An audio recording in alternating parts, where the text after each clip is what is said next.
खम्बा गनीसा।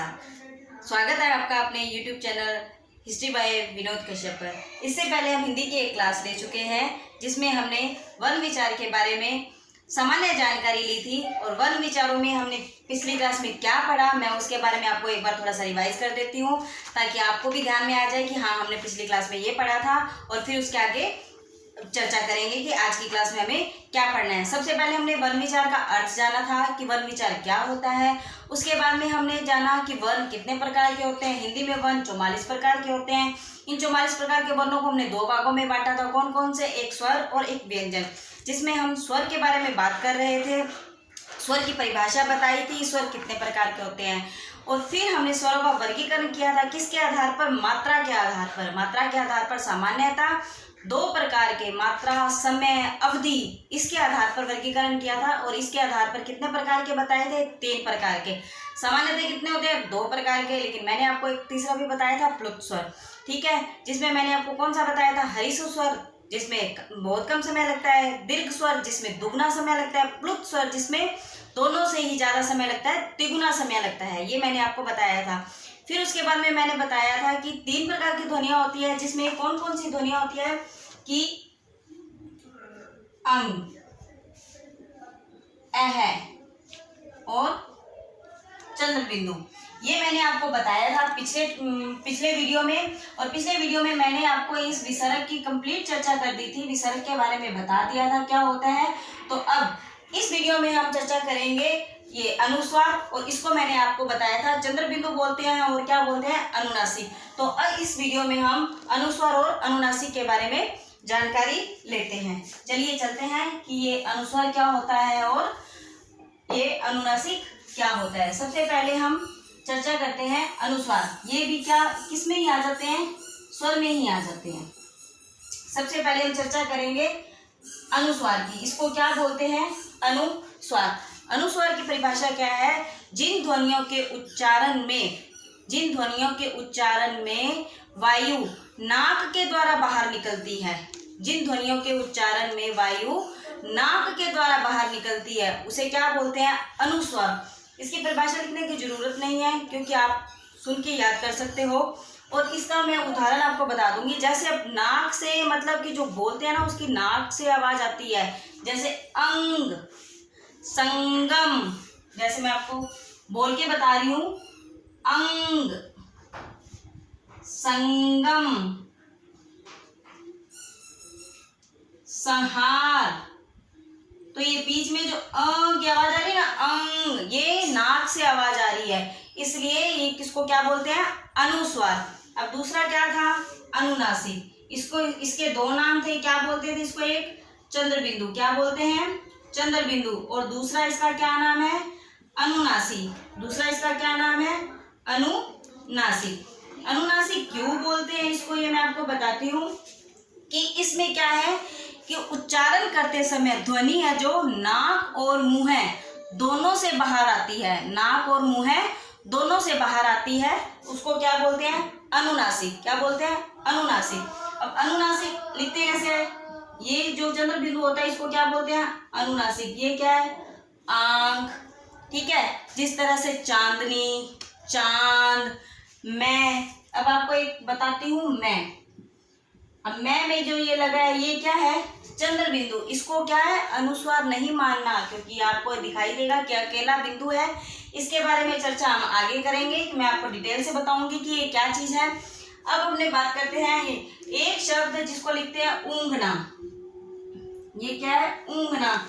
ये पिछले पेपर में शब्द शुद्धि में आ चुका है कि ऊंघना कैसे लिखते हैं। शब्द शुद्धि में ऐसे लिखा हुआ था, एक ऊंघना और एक दिया हुआ था ऊंघना। तो इसमें बताना था कि शुद्ध कौन सा है, तो वो शुद्ध करके बताया हुआ था कि ये शुद्ध शब्द कौन सा है। तो जिसमें अनुनासिक लगा होता है, चंद्र बिंदु लगा होता है, वो क्या है? वो कौन सा? वो शुद्ध शब्द था। अब मैं आपको एक चीज बताती हूँ कि जो ये अनुनासिक है, ये चंद्र बिंदु के रूप में तो आप जानते हैं कि चंद्र बिंदु के रूप में लगता है। ठीक है, अब एक मैं आपको 12 खड़ी की लाइन लिख के बताती हूँ। 12 खड़ी की लाइन,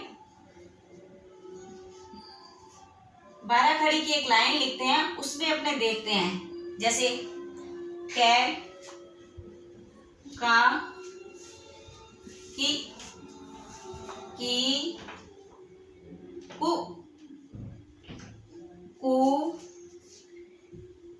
के, कई, को,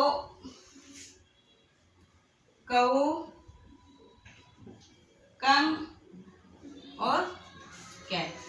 ये 12 खड़ी की लाइन में कितने वर्ण हैं? देखो 1 2 3 4 5 6 7 8 9 10 11 12। कितने वर्ण लिखे हैं मैंने? 12 वर्ण लिखे हैं। तो 12 वर्ण में ये देखो, ये 11वां वर्ण और ये 12वां वर्ण। ये आप लोगों को पता चल गया क्या है। ये क्या है? अनुस्वार। और ये क्या है? विसर्ग। ये तो आप लोगों को पता चल गया है। अब बाकी के जो 10 हैं, इन पे क्या लगता है? चंद्र बिंदु का प्रयोग होता है। इन पे क्या होता है? चंद्र बिंदु का। ये बाकी के 10 हैं, इन पे, इन मात्राओं पे चंद्र बिंदु का प्रयोग होता है। और चंद्र बिंदु का प्रयोग कैसे होता है वो मैं आपको बताती हूँ कि चंद्र बिंदु का प्रयोग कैसे होता है। अब जैसे ये लिखा हुआ है, कभी आपने ये लिखा हुआ देखा है इस तरह से? ये लिखा हुआ देखा है आपने कभी इस तरह से? लेकिन मैं जानती हूँ कि आप ये बोलोगे कि नहीं मैम, ये लिखा हुआ नहीं देखा है। ये लिखा हुआ देखा है? आप बोलोगे कि नहीं लिखा हुआ दिखा है। लेकिन ये देखो, ये नहीं आपको ये दिखाई देगा। ये क्या है? ये एक चंद्र बिंदु है। मैं आपको बताती हूँ, नोट करके इस बात को आप लिख लेना।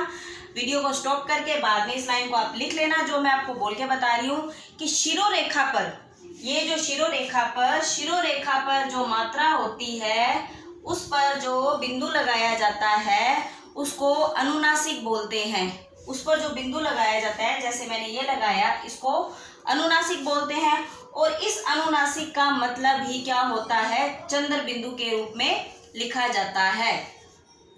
ठीक है, फिर से एक बार डिफाइन करती हूँ कि शिरोरेखा पर यदि मात्रा होती है, ये शिरोरेखा पे ये मात्रा, शिरोरेखा पर जो मात्रा होती है उसके साथ अनुनासिक, वैसे अपने क्या बोलते हैं इसको? अनुनासिक। इस अनुनासिक का मतलब ही क्या होता है? चंद्र बिंदु। जो चंद्र बिंदु के रूप में ना आकर केवल किसके रूप में? बिंदु के रूप में प्रयोग होता है। इसको अपने ऐसे नहीं लगा सकते, सिर्फ क्या लगाएंगे? ऐसे। और ये ऐसे क्या होता है? अनुनासिक और चंद्र बिंदु, जिसे आप अनुस्वार नहीं कहकर इसको क्या बोलेंगे? अनुनासिक। ये सिर्फ और सिर्फ किसके साथ लगता है? मात्राओं के साथ। किसके साथ? मात्राओं के साथ। शिरोरेखा पर मात्रा होती है, वहीं पर इसका प्रयोग होता है। और एक विशेष ध्यान रखने योग्य बात ये है कि मैंने आपको बताया कि ये अनुस्वार और ये विसर्ग, ये 12 खड़ी की लाइन में है। एक बार फिर से लिख देते हैं इसको, ताकि आपको पता चल जाए। 10 स्वरों के बाद में जो 11वां और 12वां मैंने बताया था, मान लो ये बताया अनुस्वार और ये बताया मैंने विसर्ग। ये आपको दो चीजें मैं आपको बता चुकी हूँ। इनको क्या बोलते हैं? अनुस्वार। इसको क्या बोलते हैं? विसर्ग। लेकिन इसको शुद्ध रूप में नहीं माना जाता है, इसको शुद्ध स्वर नहीं माना जाता है। व्याकरण में इन दोनों को क्या लिखा जाता है? ये दोनों वर्ण क्या कहलाते हैं? अयोगवाह वर्ण कहलाते हैं। अयोगवाह वर्ण कहलाते हैं। ये क्वेश्चन बहुत बार पूछा गया है पेपर में कि अयोगवाह वर्ण कौन से होते हैं। तो आपको ये दोनों दे देता है, चंद्र बिंदु वाला दे देता है, इस तरह से लगा के दे देता है। तो आपको ये पता होना चाहिए कि ये अनुस्वार और ये विसर्ग, इनको हिंदी में क्या बोलते हैं? अयोगवाह वर्ण बोलते हैं। अब अपने आगे बात करते हैं। ये तो अपने बात करी अनुस्वार और अनुनासिक के बारे में। अब आगे अपने बात करते हैं कि स्वरों का वर्गीकरण और किसके आधार पर करते हैं? स्वरों का वर्गीकरण उच्चारण के आधार पर करते हैं। किसके आधार पर करते हैं? उच्चारण के आधार पर। स्वरों को किस प्रकार से बांटा गया? उच्चारण के आधार पर भी स्वरों को 2 भागों में बांटा गया है। किसके आधार पर? उच्चारण के आधार पर। यहाँ पे मैं लिख देती हूँ, उच्चारण के आधार पर। उच्चारण के आधार पर स्वरों को कितने भागों में बांटा गया है? 2 भागों में बांटा गया है। कितने भागों में? 2 भागों में। सबसे पहले अपनों ने एक मात्रा के आधार पर कर लिया, ये नंबर 2 पे है जो हम कर रहे हैं उच्चारण के आधार पर। उच्चारण के आधार पर कितने प्रकार है? 2 प्रकार। कौन कौन से हैं वो मैं आपको बताती हूँ। अनुनासिक, क्या बोलते हैं? अनुनासिक और एक क्या बोलते हैं, निर्नुनासिक। क्या बोलते हैं, निर्नुनासिक। इस निर्नुनासिक का एक नाम और है जिसे क्या बोलते हैं, अनुनासिक। अनुनासिक,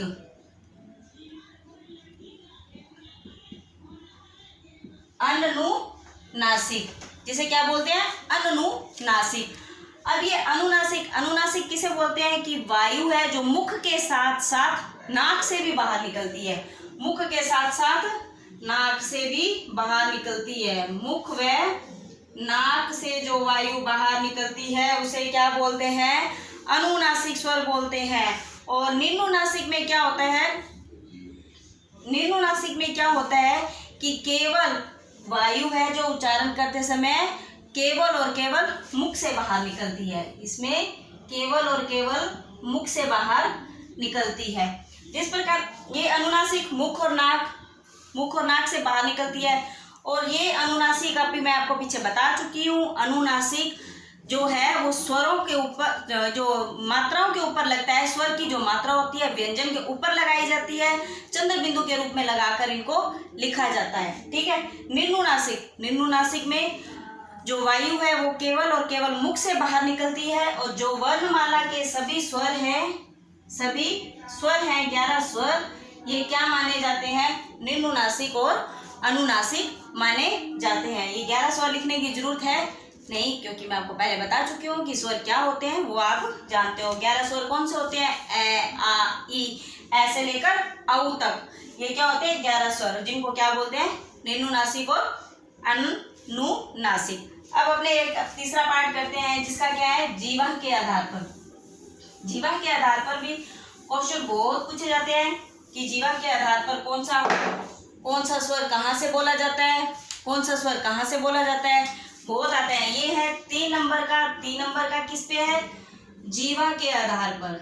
जीवा के आधार पर, जीवा के आधार पर स्वरों का वर्गीकरण कितने भागों में किया गया है, जीवा के आधार पर स्वरों को 3 भागों में बांटा गया है। कितने भागों में बांटा गया है, 3 भागों में। कौन कौन से, अग्र,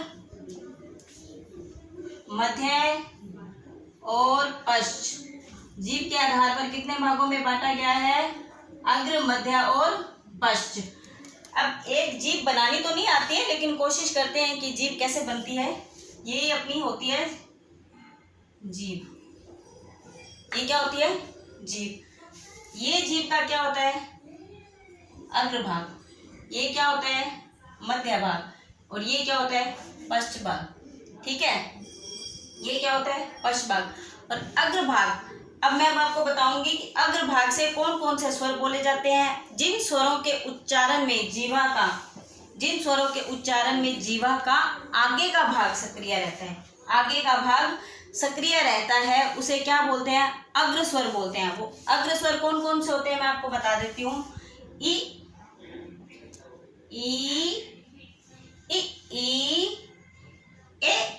ए। अब मैं आपको एक बात बता देती हूँ कि इसको आप कहोगे कि मैडम अग्रभाग तो ये होता है, अग्रभाग ये नहीं होता।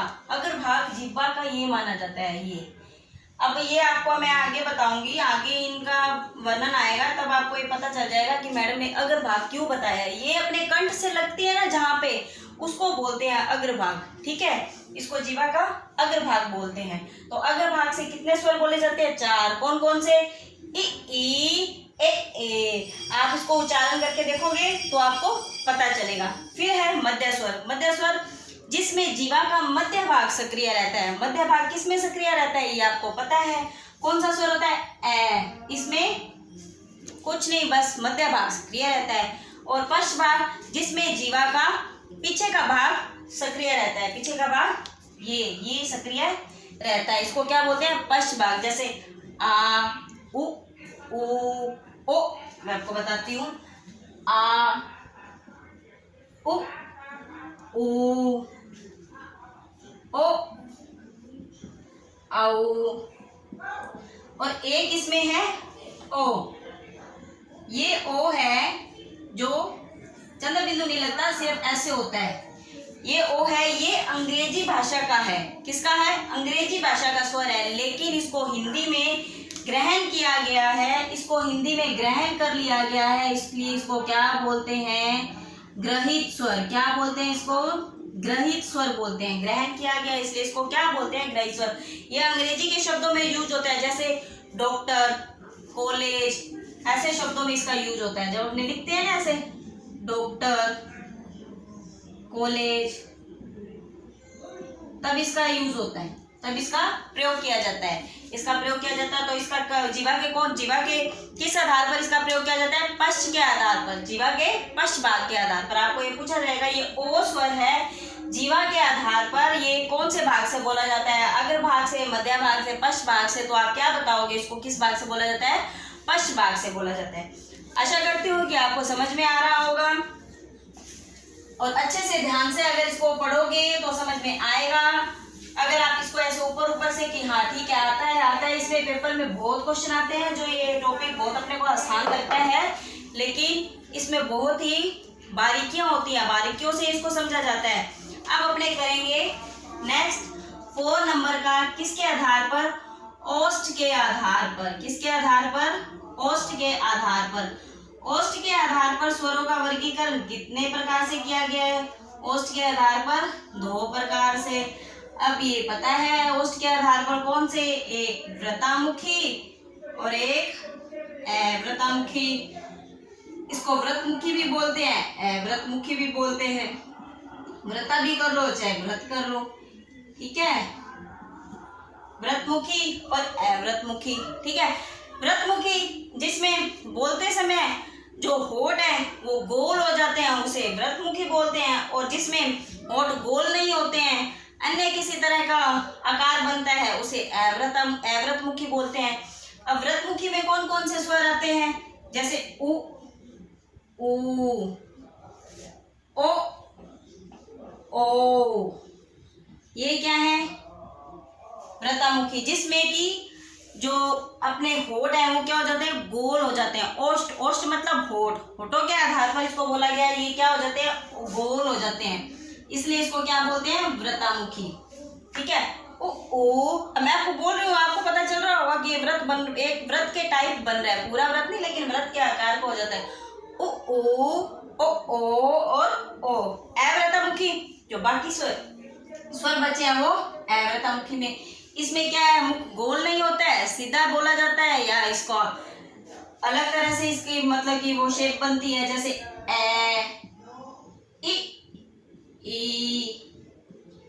ए, आई, ठीक है? इसको क्या बोलते हैं? ओष्ठ के आधार पर। अब आपको पता है कि ओष्ठ के आधार पर कितने प्रकार के व्रतमुखी और अव्रतमुखी। व्रतमुखी में कौन कौन से स्वर और अव्रतमुखी में कौन कौन से स्वर? नेक्स्ट, समझ में आ रहा है आप सबको? आशा करती हूँ कि समझ में आ रहा होगा। अब अपने करते हैं एक इसका स्वरों का जो अंतिम मतलब की है पार्ट कि स्वरों को और एक किस आधार पर बांटा गया है? होठ के आधार पर कर लिया, जीवा के आधार पर कर लिया। अब करते हैं मुख के आधार पर। इसमें से क्वेश्चन बहुत आते हैं मुखाकृति के आधार पर। मुखाकृति के आधार पर, मुखाकृति के आधार पर कितने भागों में बांटा गया है?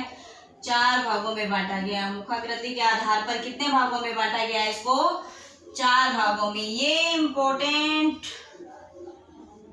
वेरी इंपॉर्टेंट है ये। इसमें से आता है क्वेश्चन, और इसमें ही बहुत कंफ्यूजन होती है, इसीलिए इसको रखा जाता है पेपर में कि बच्चे कहाँ कंफ्यूज हो, कहाँ हो, कैसे रखा जाए, ठीक है? इसमें कौन कौन से 4 भाग है वो मैं आपको बता देती हूँ। संवृत स्वर, अर्धसंवृत स्वर, विवृत स्वर और अर्धविवृत स्वर। कौन कौन से हैं? संवृत स्वर, फिर अर्धसंवृत स्वर, फिर विवृत स्वर और अर्धविवृत स्वर। कौन सा? अर्धविवृत स्वर। ये बहुत वेरी इंपॉर्टेंट है। इसमें से हर एग्जाम में क्वेश्चन आने की पूरी संभावना रहती है कि बाकी को पता है वो पूछेगा ओष्ठ के आधार पर, तो आप बता दोगे नॉर्मली क्या है, लेकिन इसमें कंफ्यूज होता है कि ये सैमव्रत कौन सा था और असैमव्रत कौन सा था, अर्धसैमव्रत कौन सा था, विव्रत कौन सा था। अब मैं आपको बताती हूँ कि सैमव्रत कौन सा है।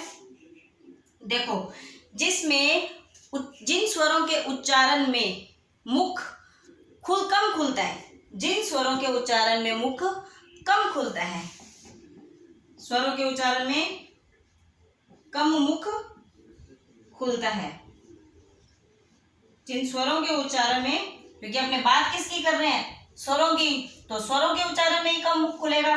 तो कौन कौन से ऐसे स्वर है जिनका कम मुख खुलता है बोलते वक्त? इ और ओ, इ और उ, इ उ।